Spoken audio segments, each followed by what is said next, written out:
She was the quietest of Truman Capote's swans, but perhaps the most powerful.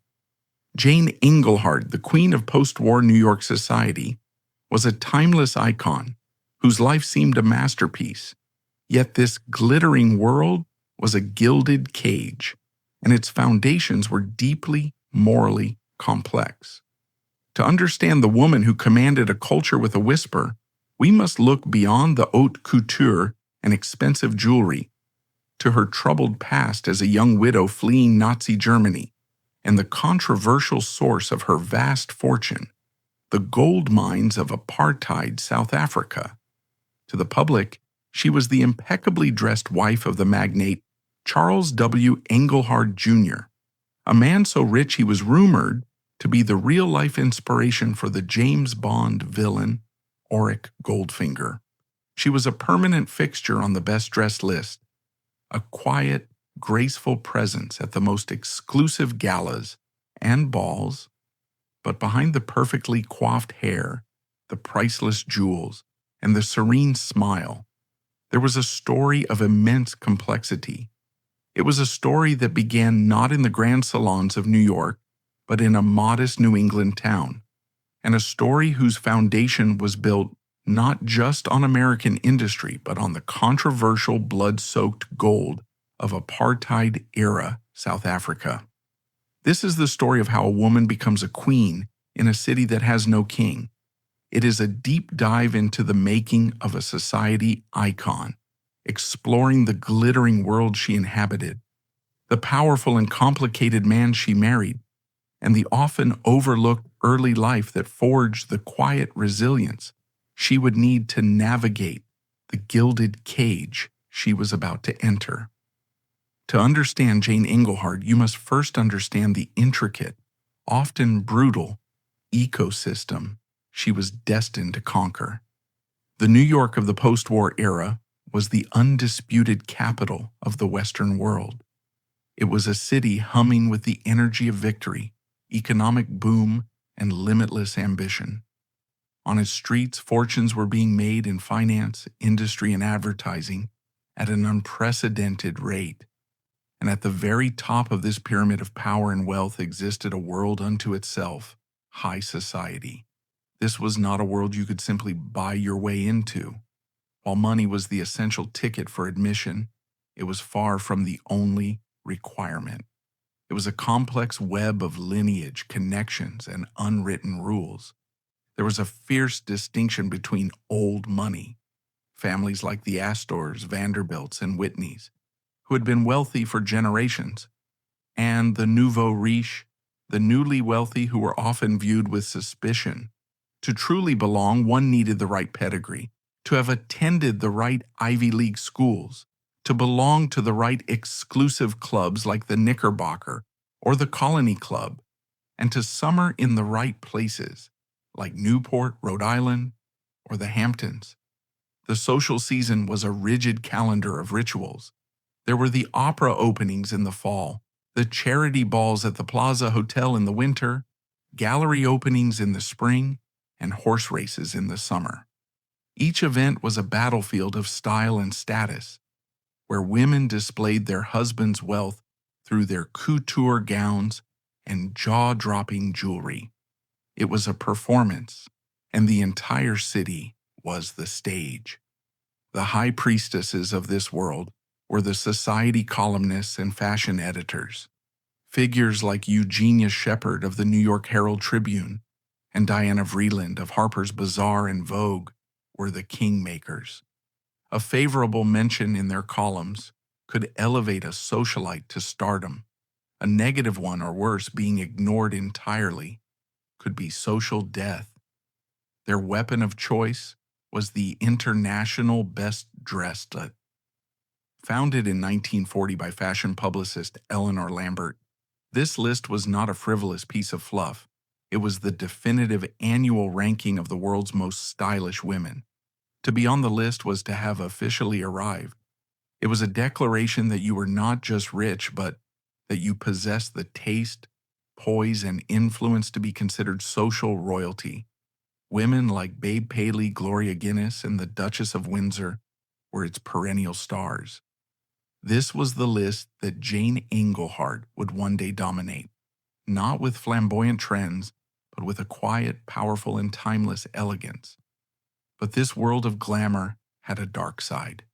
It was a world of intense scrutiny, vicious gossip, and cutthroat competition.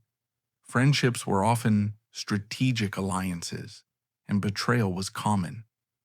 Truman Capote, a master observer and a court jester to this world, would later expose its cruelty in his infamous, unfinished novel, Answered Prayers. The women he called his swans were beautiful, but their world was a lake of shimmering, often treacherous water. This was the sophisticated, high-stakes arena that Jane Engelhard was preparing to enter, a world that could build you up into an icon or tear you apart with a whisper. You cannot tell the story of Jane without first understanding the colossal figure of her husband, Charles W. Engelhard Jr. If New York society was a kingdom, Charles was one of its most powerful and flamboyant kings, a man whose influence stretched from the boardrooms of New Jersey to the deepest gold mines of South Africa. His was not old money, but it was money on a scale that dwarfed many of the established aristocratic families. His father, Charles Sr., was a German immigrant who arrived in America in the late 19th century, and through shrewd business acumen, founded Engelhard Industries. The company became a behemoth in the world of precious metals, refining and trading platinum, palladium, and silver.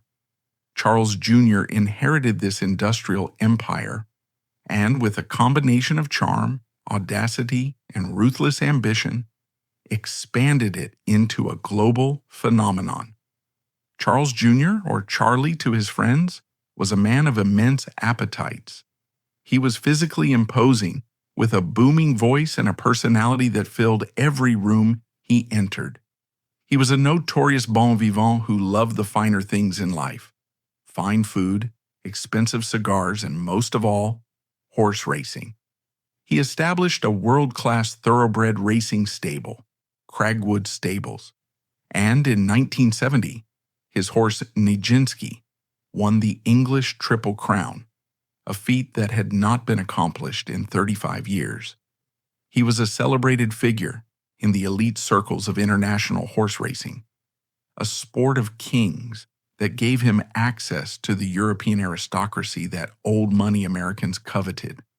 But the true source of his immense wealth and power, the engine that drove his lavish lifestyle, lay half a world away in the controversial nation of South Africa. Charles Engelhard Jr. was quite simply the king of South African gold. During the era of apartheid, a brutal system of racial segregation, South Africa imposed strict controls on the export of its gold to prop up its currency. Engelhard, with his financial genius, devised a complex and brilliant system to bypass these laws. He would have his South African mining company, Rand Mines, process gold into beautifully crafted, easily exportable industrial items like jewelry, tableware, and even golden walking sticks, effectively smuggling the nation's wealth out of the country. He built a personal fortune so vast and so intertwined with gold that his friend, the author Ian Fleming, used him as the real-life inspiration for the iconic James Bond villain, Auric Goldfinger. This connection to apartheid-era South Africa cast a long and complex shadow over the Engelhard fortune. While he was celebrated in the West as a brilliant industrialist, his wealth was derived from a system of profound racial injustice. He maintained close relationships with the leaders of the white minority government in South Africa and was a major player in its economy. This morally ambiguous foundation was the bedrock upon which the glamorous world of Jane and Charles Engelhard was built. His political influence was equally immense. He was a major donor to the Democratic Party and a close personal friend of President Lyndon B. Johnson. He flew around the world in his private plane, entertaining world leaders and acting as an unofficial emissary for the United States. He was a man who operated at the highest levels of global power, a true titan of industry and politics. This was the formidable, complex, and fabulously wealthy man that Jane Reisner would marry. She was not just marrying a rich man, she was marrying an empire. Long before she was Jane Engelhard, the Queen of New York society, she was Jane Reisner of Quincy, Massachusetts. And before she married Charles Engelhard, she had already lived another lifetime as the wife and then widow of a powerful European banker. This often overlooked chapter is crucial to understanding the woman she became. She was born into a comfortable middle-class family. Her father was a successful shoe manufacturer. It was a world of New England pragmatism, a far cry from the aristocratic circles she would later join. She was known for her beauty and intelligence, and she made her way to New York, where she worked for a time as a model. It was there she met her first husband, Fritz Mannheimer. Mannheimer was a German Jewish financier who had built a banking empire in Amsterdam. He was a brilliant but controversial figure, known for his aggressive business practices and his incredible art collection, which included works by Rembrandt and Rubens. He was significantly older than Jane, a man of immense wealth and European sophistication. They married in 1939, on the very eve of World War II. Jane Reisner became Mrs. Mannheimer and was thrust into the world of European high finance and high society. However, their life together was tragically short. Just weeks after their wedding, with Jane pregnant with their first child, Fritz Mannheimer died suddenly of a heart attack. At the age of just 27, Jane was a widow, left to navigate the immense and complicated estate of her late husband as the storm clouds of war gathered over Europe. With the Nazi invasion of the Netherlands imminent, Jane, who was Jewish, made a harrowing escape. She fled from Amsterdam to Paris, then to London, and finally back to the safety of the United States with her infant daughter, Anne. She had survived not only a personal tragedy, but also the encroaching horror of the Holocaust. This experience is the key to understanding the poised and seemingly unflappable woman she would become. She was not a naive debutante when she later entered New York society. She was a survivor. She had managed a complex international estate, navigated the dangers of wartime Europe, and experienced profound loss at a young age. Her time in Paris had exposed her to the height of European style and culture, refining her innate taste. This chapter of her life forged a core of steel beneath her elegant exterior. She understood the world of high finance. She understood the fragility of life, and she understood the art of survival. This was the woman who, after the war, would meet the American industrial giant, Charles W. Engelhard Jr. It was not a meeting of a powerful man and a naive young woman. It was a merger of two empires, two survivors, two people who understood power, wealth, and the often brutal realities of the world. The meeting of Jane Mannheimer and Charles Engelhard Jr. was more than a social event. It was a fusion of European sophistication and raw American power. They met in 1947. The exact circumstances are lost to the mists of society legend, but it was almost certainly at a high-stakes horse race, a charity ball, or a dinner party hosted by mutual acquaintances. What is certain is the immediate and powerful attraction between them. They were, in many ways, a perfect match, each possessing something the other desired. For Charles, Jane was the embodiment of a sophistication and an old-world elegance that his colossal new money fortune could not buy. Here was a woman who had moved in the elite banking circles of Europe, who had lived in Paris, who spoke the language of couture and high culture fluently. She was not an impressionable young debutante. She was a beautiful, intelligent, and worldly widow who had already proven her resilience. She had the class and poise to be the queen to his empire.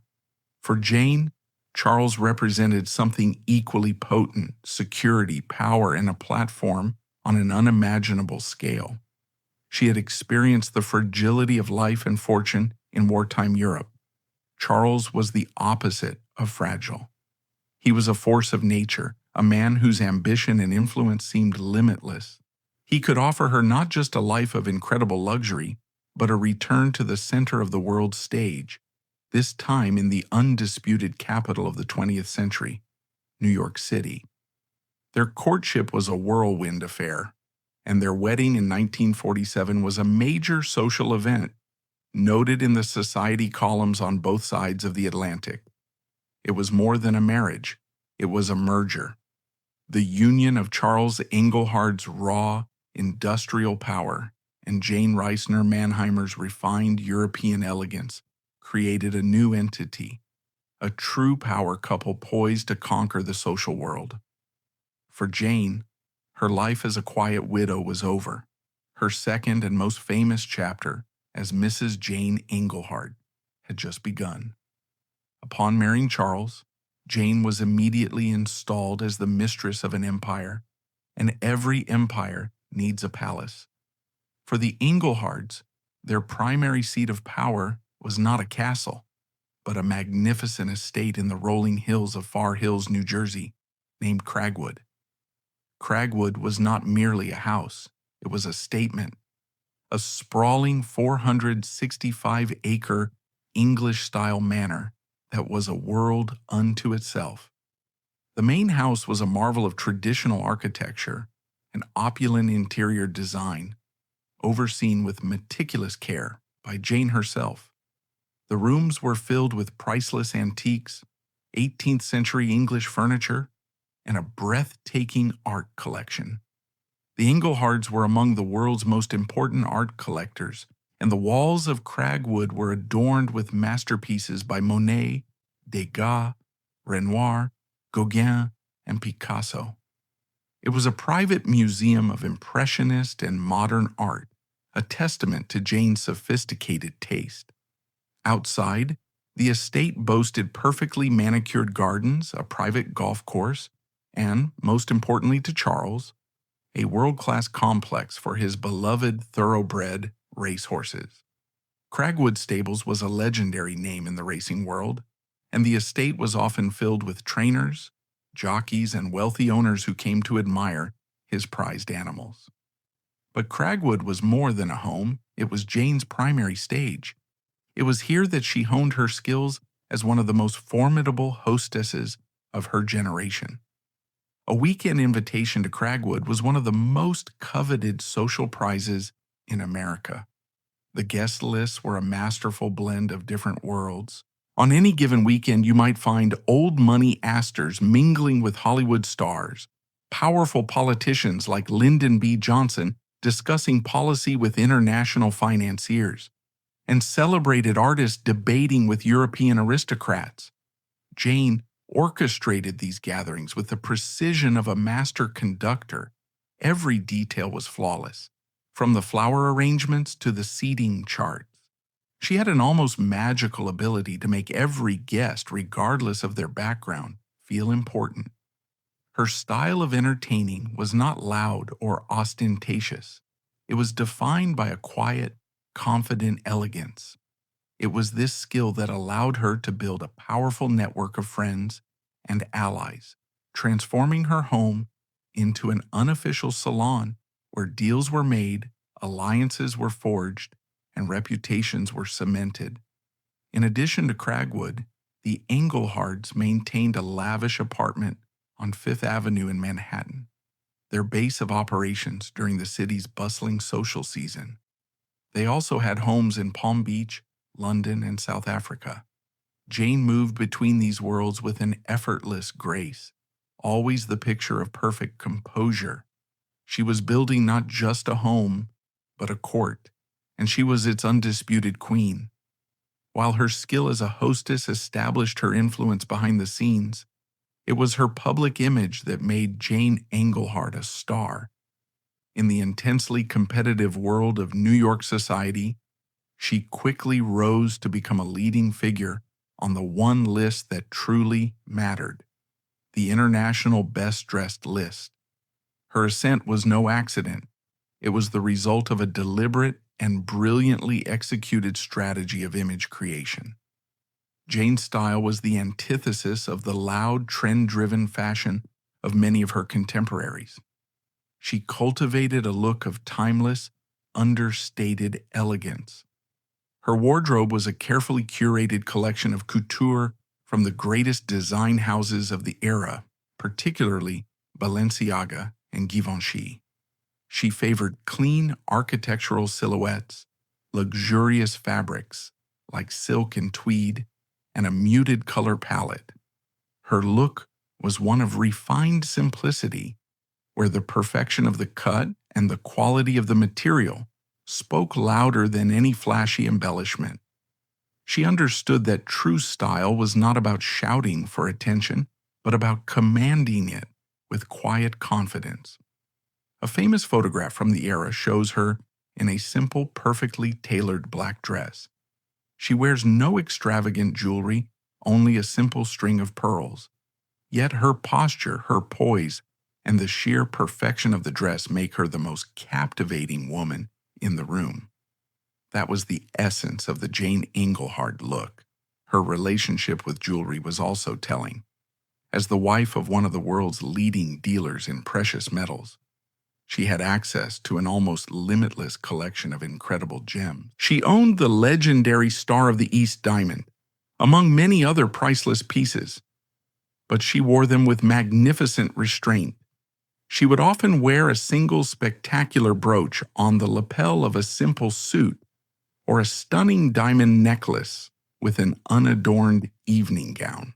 This approach made the jewelry even more impactful, highlighting its beauty without ever letting it overwhelm her. The fashion press was enthralled. Photographers like Cecil Beaton and Horse P. Horse captured her iconic image for the pages of Vogue.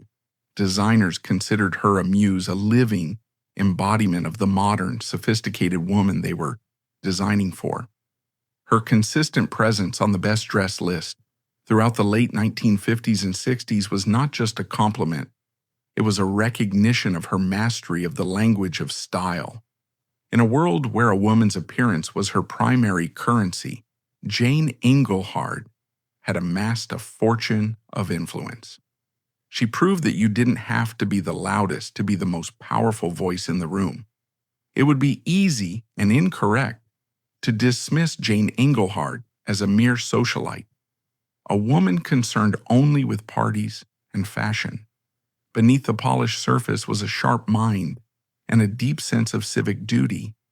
She understood that the immense privilege she enjoyed came with a responsibility to contribute to society, and she used her powerful position to become a significant force in the worlds of philanthropy and politics. Jane was a passionate advocate for the arts and culture.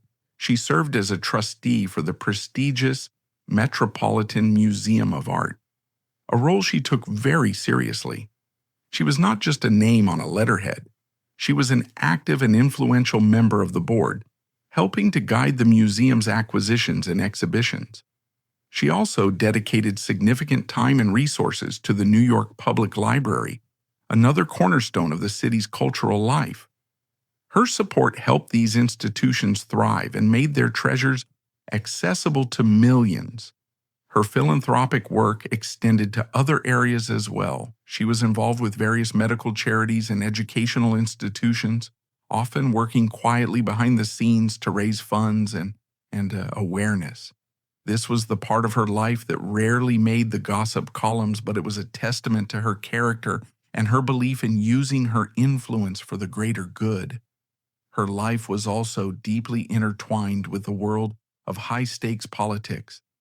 Charles Engelhard was a major figure in the Democratic Party, a close friend and confidant of President Lyndon B. Johnson.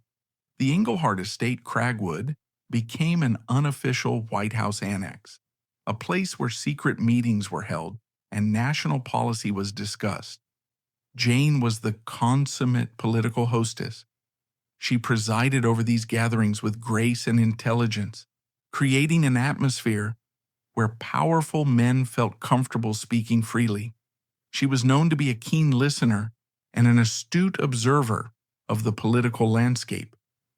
She was not just serving drinks, she was an active participant in the ecosystem of power, a trusted confidant to some of the most influential men in the country. The Engelhards were also part of the glamorous social circle of President John F. Kennedy and First Lady Jacqueline Kennedy. They were frequent guests at White House dinners and state functions, representing the pinnacle of American society where wealth, style, and political power intersected. Jane and Jackie, both icons of style and grace, shared a mutual admiration. They represented a new kind of American elegance on the world stage. Through her philanthropy and her role as a political hostess, Jane Engelhard transcended the narrow confines of high society. She demonstrated that a woman in her position could be a person of substance and influence, shaping the cultural and political life of her time in quiet but significant ways. She was proving that she was much more than just the wife of a wealthy man. She was a power player in her own right. By the mid-1960s, the image was complete. Jane Engelhard was an icon, the personification of quiet elegance and immense power. Her life appeared to be a flawless masterpiece admired from the pages of magazines and the grandest ballrooms of New York. But every masterpiece attracts critics, and into this perfect world, the most brilliant and dangerous observer had appeared, the author Truman Capote. With his sharp wit and unparalleled insider access, he would look past the polished surface and pose a question that hinted at the complex, sometimes troubling, reality of what it meant to live inside this beautiful, gilded cage. Into the meticulously ordered and dazzling world of New York's high society stepped a most unusual figure, Truman Capote. He was not an aristocrat by birth, nor an industrialist.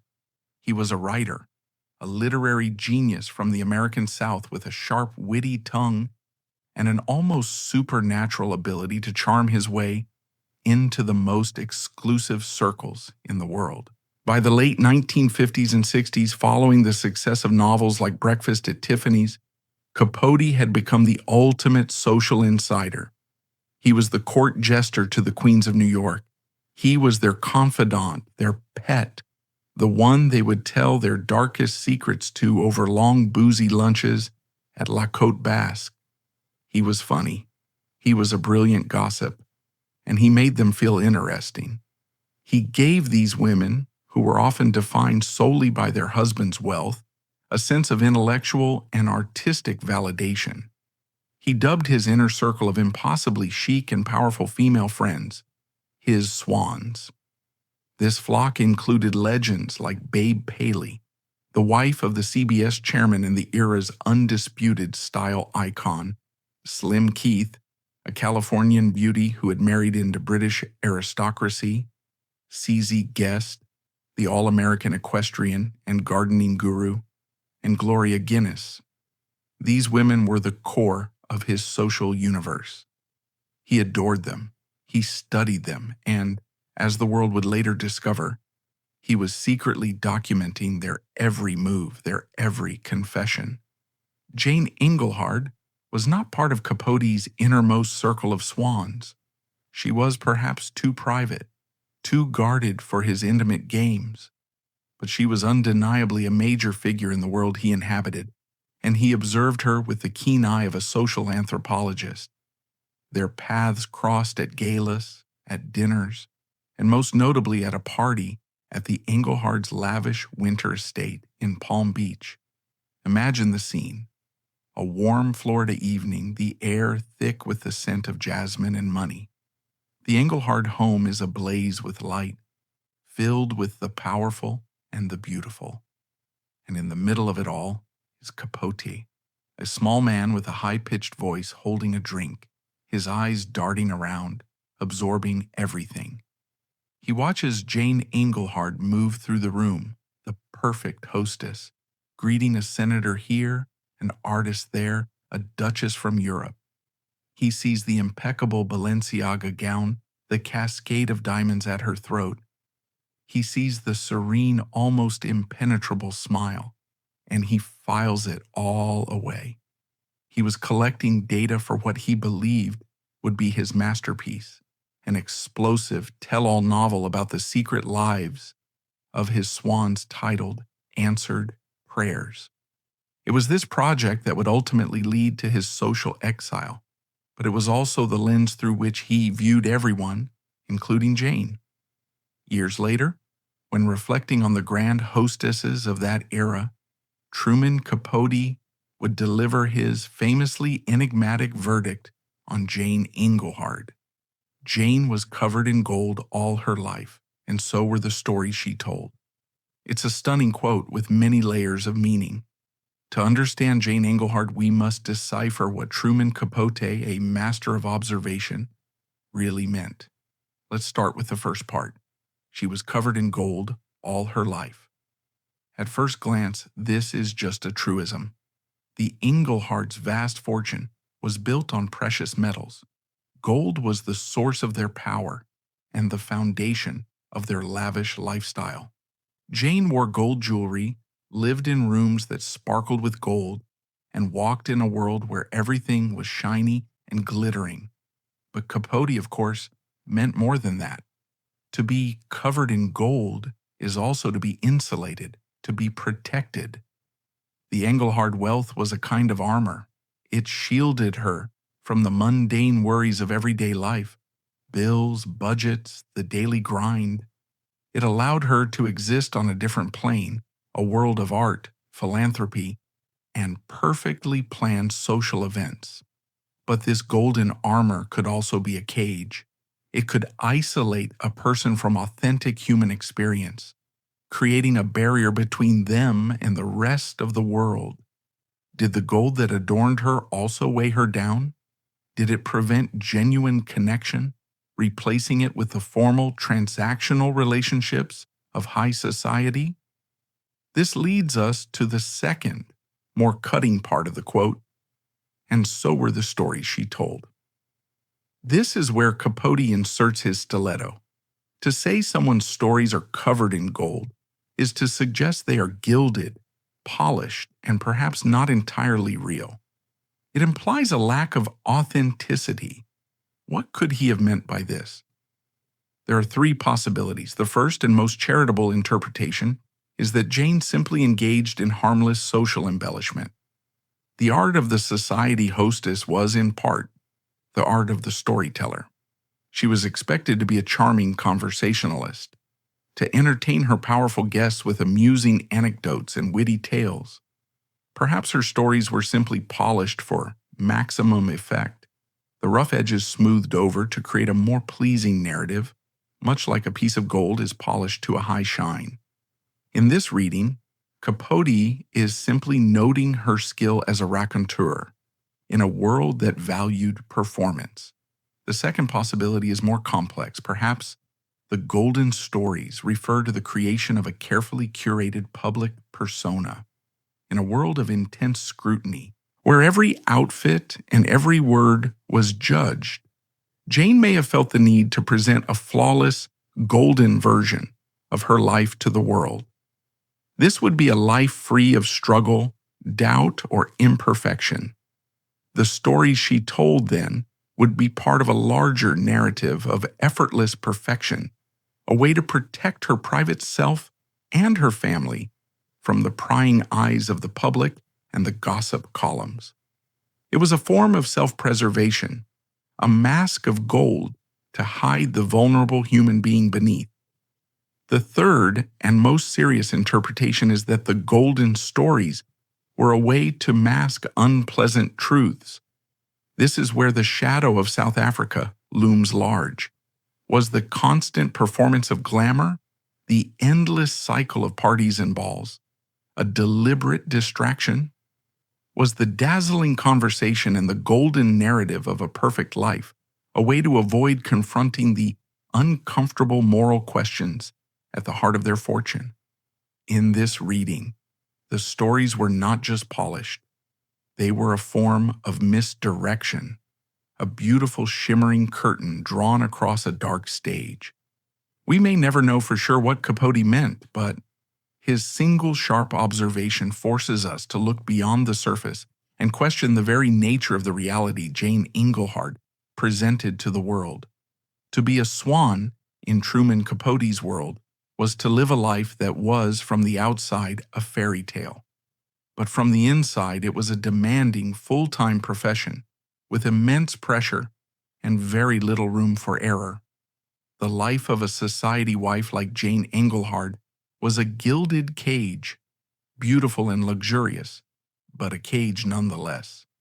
The first and most relentless demand was the pursuit of perfection, the pressure to be constantly on, to be the epitome of grace and style at all times, was immense. It meant endless hours spent in fittings with designers, in sessions with hairdressers and makeup artists. It meant meticulously planning wardrobes for different seasons and different locations, from New York to Palm Beach to Paris. It meant hosting dozens of flawless dinner parties and galas, where every single detail, from the seating chart to the salt shakers, had to be perfect. A single misstep, a poorly chosen dress, a social gaffe, a lackluster party, could become the subject of vicious gossip for weeks. It was a life lived under a microscope. Then there was the loneliness. Despite being surrounded by people at all times, genuine friendship could be elusive. In a world where status was everything, relationships were often transactional. People befriended you because of your husband's power or your social connections. It could be difficult to know who your true friends were. The constant travel, moving between multiple homes, could also be disorienting and prevent the formation of deep community roots. Her relationship with Charles, while a powerful partnership, also had its own inherent complexities. He was a larger-than-life figure, a globetrotter who was constantly in motion, managing his vast business empire. In his biography, his associates noted that he was a man of immense energy, who required little sleep and was always working. This meant he was often absent. Jane, while running their social empire, often had to do so alone. She had to navigate the intricate world of New York society while her husband was in a boardroom in London or a mine in Johannesburg. Theirs was a life of shared power, but also, perhaps, of significant distance. And then there was motherhood. How do you raise grounded, well-adjusted children in an environment of such extreme wealth and privilege? This is a challenge that has plagued wealthy families for generations. Jane had to find a way to shield her 5 daughters from the excesses and pressures of their world, to instill in them a sense of values that went beyond material wealth. She had to teach them to navigate a world where their every move would be watched simply because of their last name. It was a private maternal struggle that played out behind the golden facade of their public life. The gilded cage was not just for her, it was for her children as well, and she as a mother was its primary keeper. The most significant and uncomfortable question that hangs over the glittering story of Jane and Charles Engelhard is the source of the gold that made it all possible. The Engelhard fortune was inextricably linked to apartheid-era South Africa. Apartheid was a brutal system of institutionalized racial segregation and discrimination, where the white minority government systematically oppressed the black majority. The gold and diamond mines, which were the bedrock of the South African economy, were notorious for their horrific labor practices. Black miners were paid starvation wages, housed in squalid single-sex barracks far from their families, and subjected to dangerous and often deadly working conditions. Charles Engelhard Jr. was not just a passive investor in this system, he was a dominant player. His company, the Engelhard Hanovia Group, and his massive conglomerate, the Rand Mines Group, were central to the South African economy. His Goldfinger reputation came from his genius in helping the apartheid regime circumvent international financial controls. He was a close ally and friend to the leaders of the white minority government. This raises a profound moral question. How did Jane Engelhard reconcile her life of refined culture, art, and philanthropy with the knowledge that it was all funded by such a brutal system?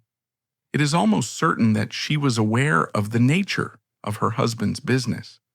She traveled with him to South Africa and hosted the nation's leaders in their home. To claim ignorance would be implausible.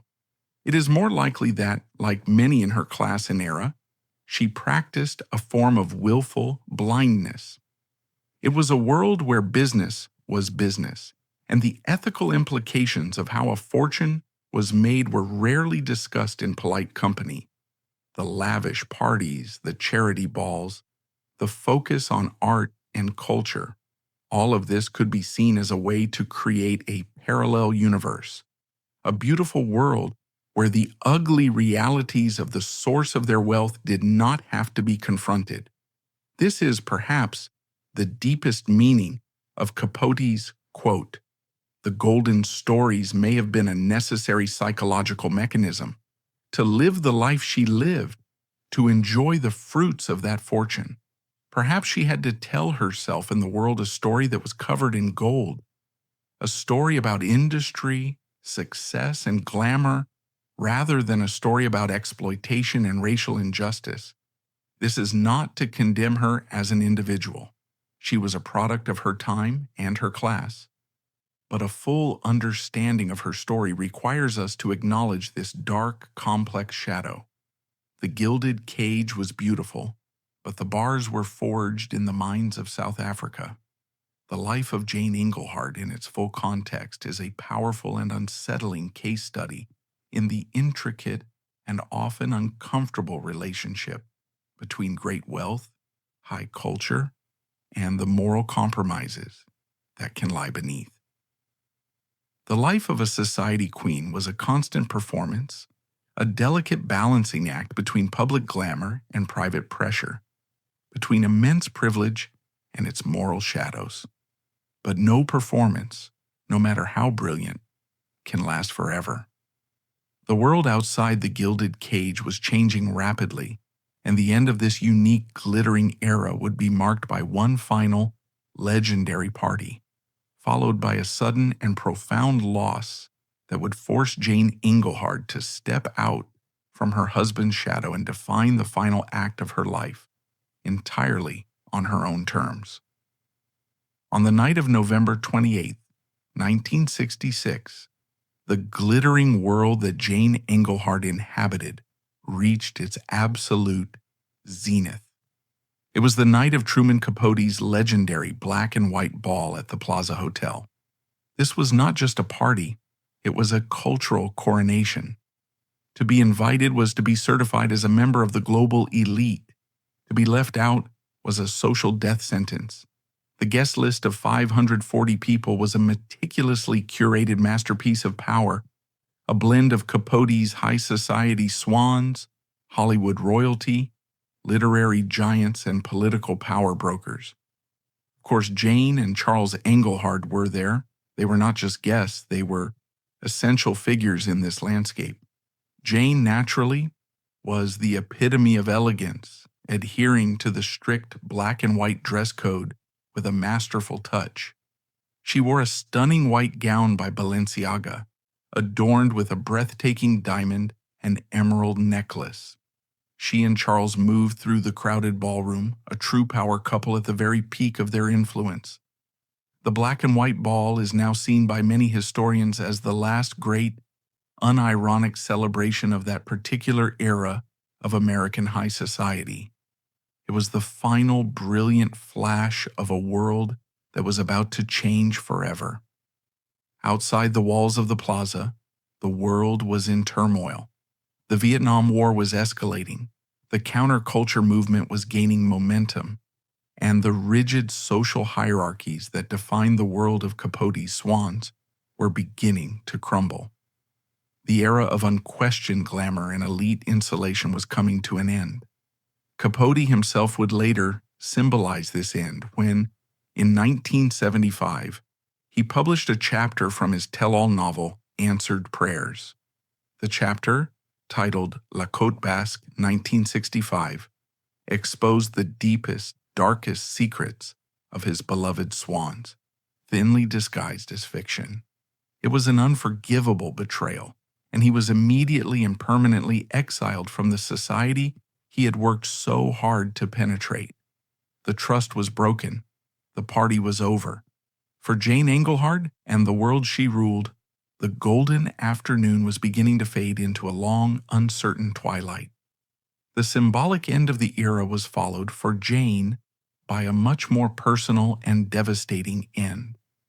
On March 2, 1971, Charles W. Engelhard Jr. died suddenly of a heart attack in Boca Grande, Florida. He was only 54 years old. The news of his death sent shockwaves through the worlds of international finance, politics, and society. The larger-than-life platinum king, the man who seemed too powerful and energetic to ever stop, was gone. For Jane, it was a profound blow. She was now a widow for the second time. But this was vastly different from the first. She was not a young, frightened woman escaping a war-torn continent. She was now Jane Engelhard, the matriarch of a global dynasty, the inheritor of one of the world's great fortunes, and the steward of a vast and complicated legacy. In the aftermath of Charles's death, a side of Jane that the public rarely saw came to the forefront. She proved to be a shrewd and capable woman of business. While she did not take over the day-to-day operations of Engelhard Industries, she served on the board of directors and played a crucial role in managing the family's immense assets. She oversaw the transition with a steady hand, ensuring the stability of the empire her husband had built. She was no longer just the hostess, she was the Dowager Empress. But the death of Charles inevitably marked the end of an era. The whirlwind of globe-trotting and lavish entertaining slowed down. The political dynamic shifted. Their close friend, Lyndon B. Johnson, was no longer in the White House. Cragwood, their magnificent New Jersey estate, was no longer an unofficial center of political power. The sheer force of personality that had defined their reign as a couple was gone. The court had lost its king. Jane Engelhard, now in her 50s, had to navigate a new life, one defined not by partnership, but by her own strength and legacy. In the years following her husband's death, Jane Engelhard largely withdrew from the frenetic, see-and-be-seen social scene that she had once dominated. The flashbulbs faded. The gossip columns turned their attention to new faces. Jane entered a new phase of her life, one marked by a quiet, dignified purpose and a focus on creating a lasting legacy. Her passion for the arts and philanthropy, which had always been a part of her life, now became her central focus. She became one of New York City's most significant cultural benefactors. Her contributions to the Metropolitan Museum of Art were monumental. In 1980, she funded the creation of the beautiful glass-enclosed garden court in the American Wing, which was named the Charles Engelhard Court in honor of her late husband. It remains one of the museum's most beloved spaces. She also played a pivotal role in a project close to the heart of her friend, Jacqueline Kennedy Onassis, the restoration of the White House. Jane donated a magnificent collection of 18th and 19th century American drawings to the White House collection. And, in a particularly significant act, she financed the complete renovation and furnishing of the White House Library, transforming it into an elegant and scholarly space. It was a gift to the nation, a testament to her belief in the enduring power of knowledge and culture. Her life became one of focused, high-impact philanthropy. The wild, extravagant parties of the 1960s were replaced by board meetings and quiet fundraising dinners. She sold the massive Cragwood estate in 1976, a symbolic act that officially closed the book on that chapter of her life. She continued to live a life of immense privilege, of course, but her focus had shifted from the performance of society to the substance of legacy. She lived for more than 3 decades after Charles's death, a long and relatively private life. She passed away in her home in Nantucket, Massachusetts in 2004 at the age of 86. By the time of her death, a new generation had come of age, one that barely knew the name of the woman who had once been the undisputed queen of New York society. She had successfully transitioned from a public icon to a private matriarch, leaving behind a legacy not of headlines and glamour, but of tangible contributions to the cultural institutions she loved. So who was Jane Engelhard? Was she simply a beautiful woman who married an immense fortune? Or was she something more? Her life, viewed through the lens of history, reveals a woman of remarkable complexity. She was a survivor who endured profound loss. She was a master of the unwritten rules of a gilded world, playing the part of the perfect society queen flawlessly. But she was also a woman of substance, a shrewd manager of a business empire, and a philanthropist whose contributions still enrich the world today. Truman Capote's famous line in the end seems both true and incomplete. She was covered in gold all her life, and so were the stories she told. The gold was real, the source of her power, the fabric of her life, but also perhaps the bars of her gilded cage. The stories too were real in their effect. They created an image of perfection, an aura of untouchable elegance that defined an era. Her story reminds us that the most glittering surfaces can hide the most complex depths. She was a true swan of her time, graceful and serene on the water, while beneath the surface, the truth of her world, the controversial foundations of the fortune, the pressures of a public life, and the immense effort it took to stay afloat, remains a subject of enduring fascination. She was, in the end, a testament to the fact that even in the most gilded of cages, a life of purpose and undeniable impact can be forged.